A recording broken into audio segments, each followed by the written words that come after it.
How to replace Google Assistant with Gemini. Hey everyone, welcome back to the channel. In this video we're going to learn how we can replace Google Assistant with your Gemini AI, so make sure to watch the video till the end. Now you can definitely use Gemini as your default assistant, and if you're using a Pixel device, the Gemini app will be pre-installed by default, but if you're using another devices, you have to download from the Play Store.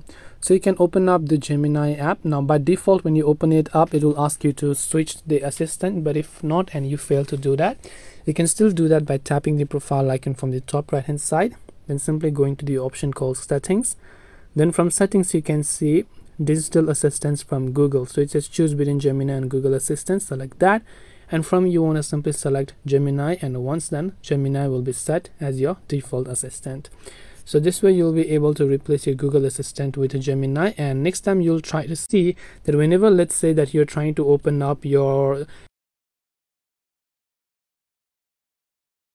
that this video helped you. If you have got any more questions, queries or doubts, feel free to leave them down. Thank you for watching and see you in the next video.